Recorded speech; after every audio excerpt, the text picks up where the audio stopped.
69-year-old male, left hip pain, leg length discrepancy coming into your clinic. His allergy not really relevant, hypertensive, BMI 41, type 2 diabetes. He had a total hip replacement in the 1980s for avascular necrosis. It was then revised in 2003 for polyethylene wear. He then unfortunately had a toe wound that didn't get better, had a hematogenous infection, underwent a 2-stage revision. During his reimplantation at an outside institution, he had a fracture, cerclage cables were put, and then unfortunately 2 months later, he had an infection again. He then underwent 2 DARE procedures at this outside hospital, and then was noticing that his leg was getting shorter, and then was advised to come to the city down the road. And unfortunately, he doesn't remember what the bug was, but he's taking doxycycline and fluconazole. He's been on that for a few years. And on exam, he's got a 12-centimeter leg length discrepancy. When you try and flex his hip, you hear a nice clunk with any sort of rotation. These are what his x-rays look like from a femur of a pelvis. This is our sort of scanogram view, just showing the leg length discrepancy. And this is also the actual femoral component, the distal femur that's there. I'm going to come back to this x-ray in a moment. These are his lab values. His CRP is elevated compared to regular MSIS criteria. He was taken off his antibiotics for a few weeks. We then gave him a 4-week holiday. We aspirated him and he grew Corynebacterium and Candida. And then basically the question I have to the panel, I'll show you the x-rays again so we can see what we're dealing with here. How would you treat this guy? Give him a 12-centimeter shoe lift? Would you try another washout? Think about a 1-stage revision or a 2-stage revision. Just go down the panel, what your thoughts are, what you see on the x-ray, and what you'd like to do. Any takers? Kumar, maybe I'll just pick on you. What do you think?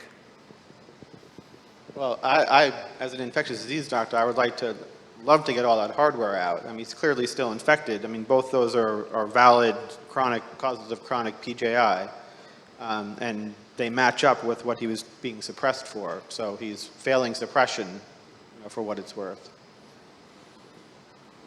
So, so anybody vote for a shoe lift here? Okay. How about another DARE?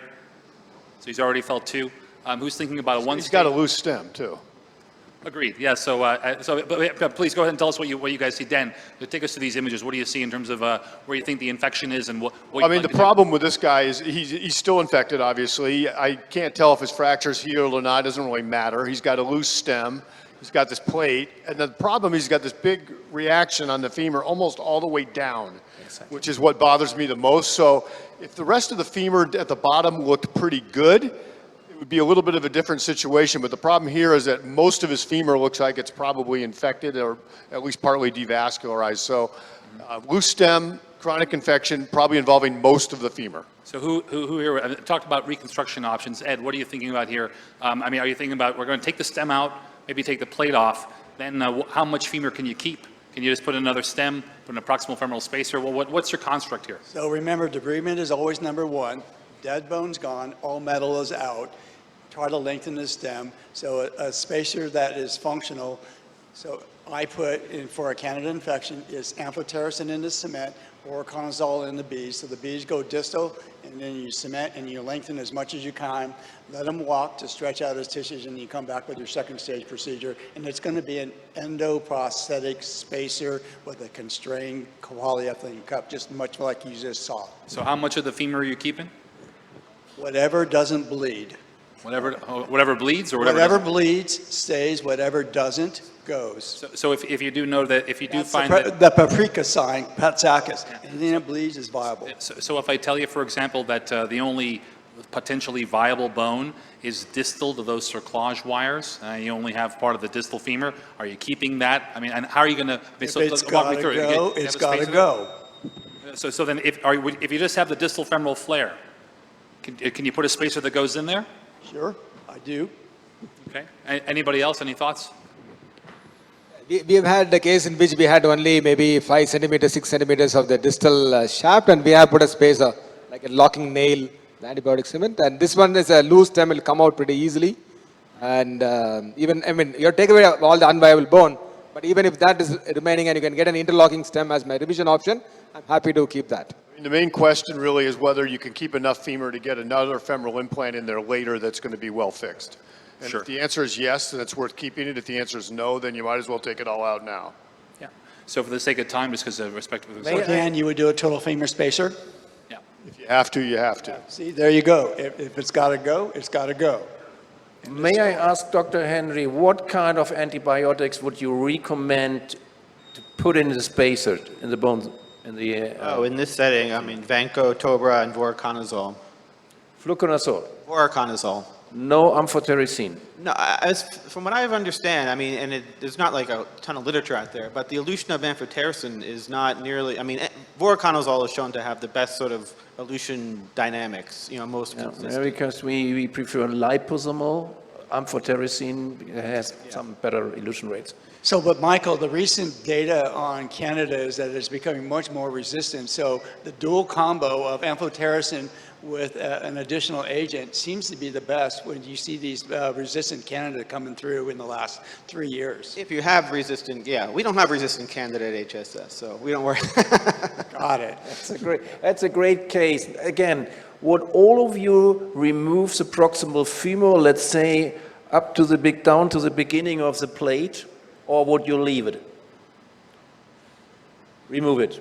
Who won't remove it? I will tell you, the times I've made the most mistakes is when I tried to save that last little bit of bone just because I thought it was going to be worth it. And it looked sclerotic on the x-ray, it looked kind of sclerotic in surgery, and I kept it, and the patient got reinfected. So I agree with Ed, if it's on the edge, take it out. Amen, brother.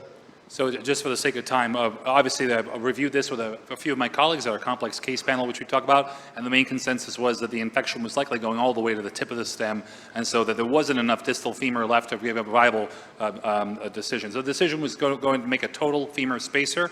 So this is something that we don't really do so often, but in terms of the surgical positioning, since I like to do an extensile post-lateral approach, put the patient on a bean bag, so you can then go ahead and cheat and get a lateral position and also a supine position. This is him on the table, as you can see, with the beanbag. I can obviously position him laterally to get all the way to the acetabulum, and at the same time, I can then rotate his hip and then flex the knee up to access the knee. So for me, and whenever I do these, it's two different incisions. Usually start with the knee first while the hip is located, because obviously when you dislocate the hip and you have a floppy leg, it's hard to do the knee.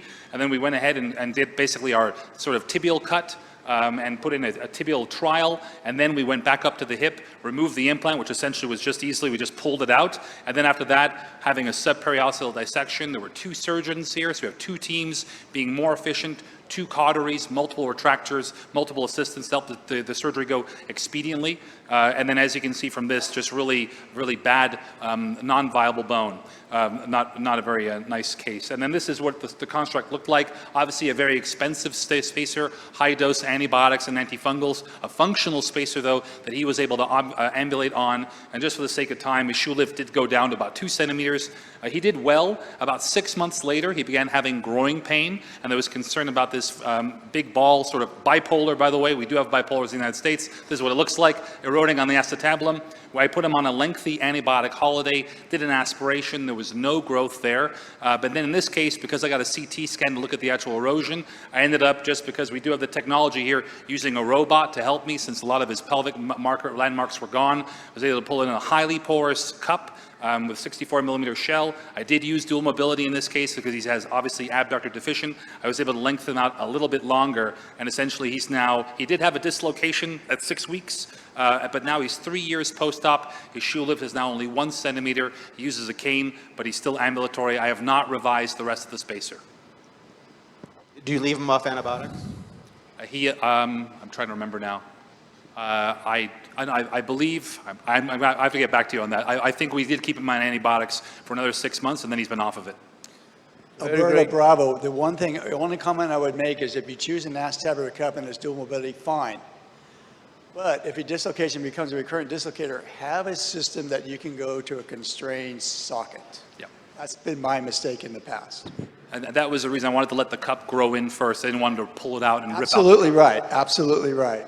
Alberto, can I ask, if you just preserve the distal femur just for the spacer, so that you can get a much cheaper, simpler spacer in, and then you plan for a total femur as the definitive plan, would that be an option? I think that's totally possible. I think the main concern is because there was so little distal femur, whatever I put in there would be very mechanically precarious. I do actually have, just for some pictures, just to actually show there's been some literature on this. There are some very nice solutions that have been published in the literature for cheaper options than using a full porous total femur or a silver prosthesis. I think the main thing also is just to say, as Ed indicated and Amar said before, spacer complications are absolutely devastating. Of two of these are mine. I won't tell you which ones they are. But the matter of fact is that when you have this issue, the one on the right, which is a static spacer with a rod and then actually some beads, that's one of my cases, is a very viable option. Patients can't walk on them, but it is a lot better than having any of those x-rays on the left. Yeah, that's the point I was making earlier, is just like the patients that really aren't going to necessarily do well with a articulated spacer, it's not a shameful thing to do to use a non-articulating spacer, because preventing these problems is a big deal. I absolutely agree, but great case, Alberto, but I have just one concern. I mean, you were lucky, but if you do it like this, I would have the concern to bring the infection down to the tibia.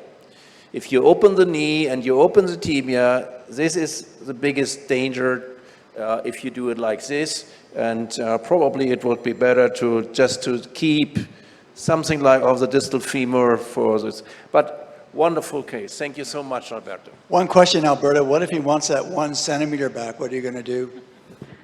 We have some lovely shoelets, very fashionable shoelets in the Not United gonna, States. you can add 1 segment. It won't take long. We can, wouldn't take too long.